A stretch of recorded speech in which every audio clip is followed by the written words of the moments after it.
Hey everyone, welcome back to Adventures. Guess what time it is? Let's talk about it right after this.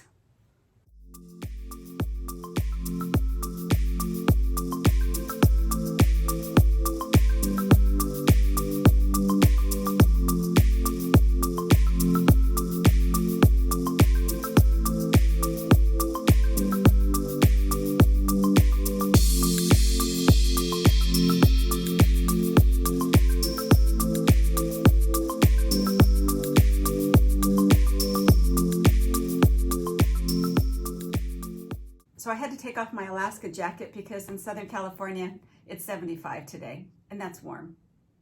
So what's the good news? Alaska is open. So it looks like we'll be able to salvage some of the Alaska season this year. So all the major cruise lines have been telling their crew members to be prepared and get things ready to sail again. As per the CDC, 98% of the crew members must be vaccinated, and I think it's 95% of the passengers must be vaccinated.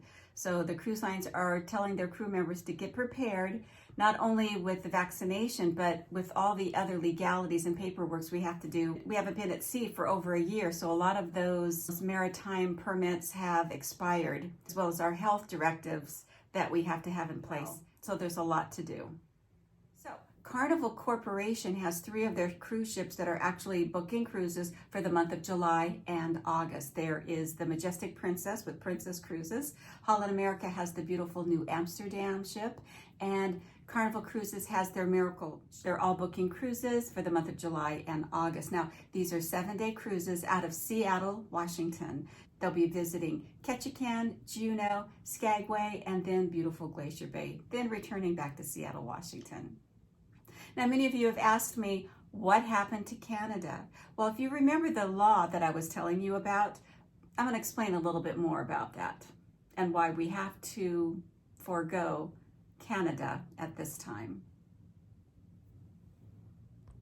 So many of you have been asking me, what is the PVSA Act and why is it so important right now? So the PVSA Act is the Passenger Vessel Service Act. And what it does, it was created in 1886, and it prohibits any passenger cruise ship or passenger ship from visiting 2 U.S. ports without visiting a foreign port. Now, if you've taken many cruises, you probably wonder why you're going to Hawaii for a 2-week holiday. You go from here to Hawaii and bounce around all the Hawaiian Islands. But the day before you get back, you go to Ensenada, which is a foreign port. So that's the rule. If it's a foreign flag, which all of these cruise ships are, now there are a few American flags that don't have to go under this jurisdiction. But if you're on a foreign flag, if you have passengers from one U.S. port to another, you must visit a foreign port. So how this comes into play for us, as Canada has fully closed their borders to all cruise ships until January 22. So that kind of left us hanging as far as the United States going to Alaska. Canada was our foreign port. So with them being shut down, we had to come up with some other options, and that's what they did.